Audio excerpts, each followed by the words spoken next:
Obsession is the latest entry in this new era of horror filmmaking from YouTubers, especially ones known for their comedy, and it might just be one of the best horror films I've watched in a while. Pulling off that feeling of dread only greats such as Kiyoshi Kurosawa have in the past is impressive in itself, but the script here is so layered and proves Curry Barker is someone to keep an eye on. It might seem hyperbolic calling this a modern miracle.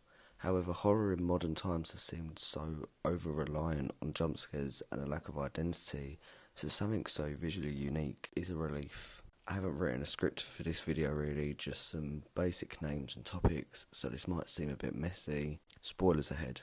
Maybe my favourite part of the film is its visual identity.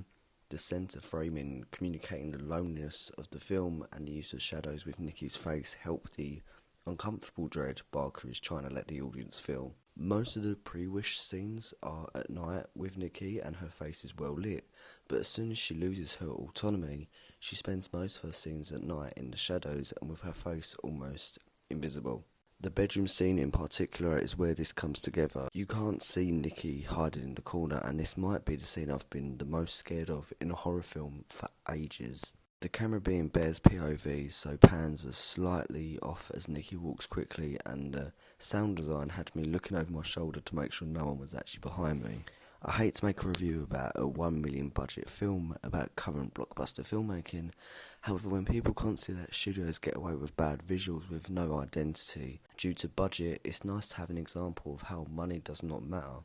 This is not to say bigger budgets don't help at all, but Obsession proves yet again it is the filmmaker's identity first and foremost. It does not surprise me the idea of Obsession was something Barker had been waiting for funding while he directed short films for YouTube, because this script is so detailed and fully realised, it's really impressive.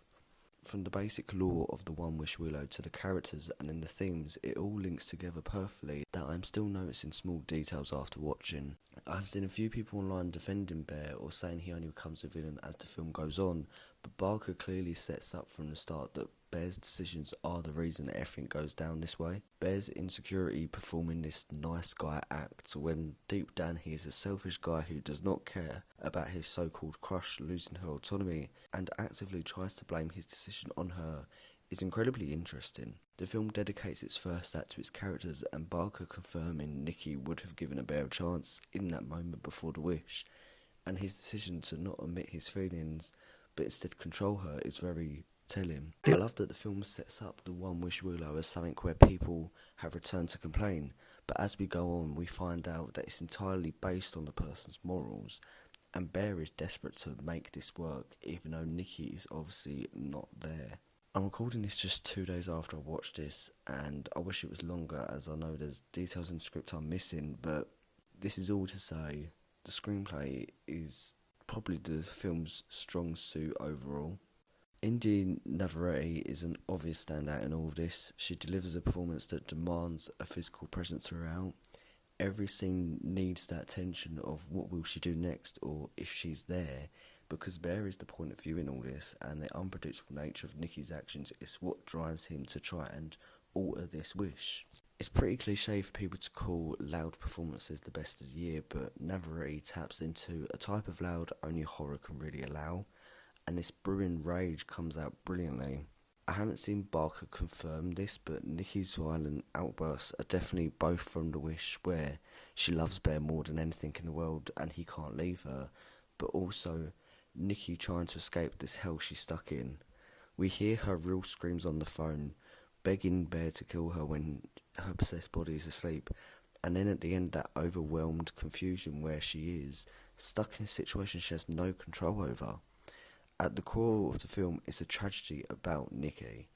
She has no control in her actions or feelings, which leads to her killing one of her friends. Navarrete will be remembered for this tragic side, the contrast of Nikki being happy at the start to the possession and the hints of Nikki wishing this was all over. It really is one of the best horror performances probably ever. This film, even with this brilliant script and cast, would fall apart without her, and hope she gets more opportunities because it's nothing short of phenomenal what she does here. The rest of the cast are really good, especially Michael Johnston having to carry this whole point of view himself. He has to deliver a performance where people care about him in a way, but understand that he's a bad person. They're scared for him in this situation, but they know it's his fault. And that's a really hard line to toe. Some actors would go too charismatic and too loving, and some others would go too awful, and he balances that middle really well. Cooper Tomlinson is a performance that came out of nowhere for me in the film. It started as a very cliche side character performance, and then it evolves into something you wouldn't expect. Megan Lawless as Sarah is a performance I think everyone will come out of this being like, oh, she was nice, I feel bad for her, and for good reason. I do wish we saw a little bit more of her. That's like one of my minor nitpicks about this. I think out of the whole friend group we see her probably the least. These were just a few highlights of mine from Obsession. I'm hoping to see it again soon, but I also could not wait to escape this uncomfortable experience the first time, so maybe I won't. If you have seen Obsession, what did you think about it? I have finally finished all my deadlines, so my YouTube will hopefully be more consistent now. Also, this video I'm using my phone microphone, so it might sound weird or a bit dull. I'm hoping to fix my proper microphone soon because I don't really enjoy using this and it doesn't sound that great. A like or comment would be appreciated. I want to know where I could improve with these videos, as this is my main hobby now. But thank you for watching this video and I hope you enjoyed.